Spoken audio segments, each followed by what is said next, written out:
กว่า1 ล้านคนที่ได้รับความเดือดร้อนกว่า 300,000 ครอบครัวที่บ้านเรือนต้องเสียหายกว่า91 คนที่ต้องสูญเสียชีวิตกว่า30 จังหวัดที่ต้องประสบอุทกภัยใหญ่ในครั้งนี้ร่วมฝ่าวิกฤตภัยน้ำท่วมในประเทศไทยด้วยการร่วมกันบริจาคได้ในรายการพิเศษช่วยผู้ประสบอุทกภัยได้ในวันอาทิตย์ที่ 9 ตุลาคมนี้เวลา 19:30 Pacific Time ณ ที่แห่งนี้ NET TV มาร่วมมือร่วมใจเพื่อเป็นสื่อกลางในการสร้างสรรค์สังคมไทยด้วยกันนะคะ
ความยากจน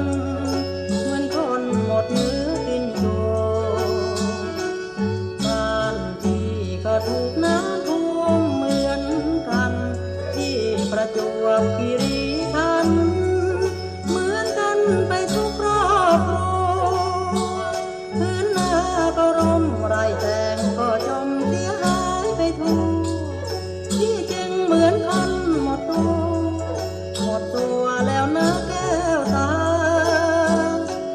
น้ำท่วมที่ต้องผิดหวังชอกช้ำที่คิดเช้าค่ำปล่อยให้น้ำท่วมไปกว่า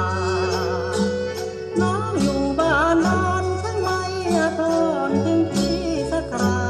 ไม่มาช่วยพี่ซับน้ำตา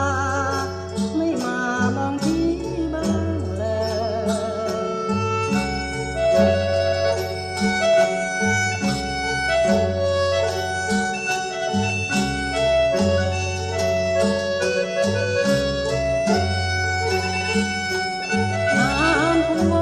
ต้อง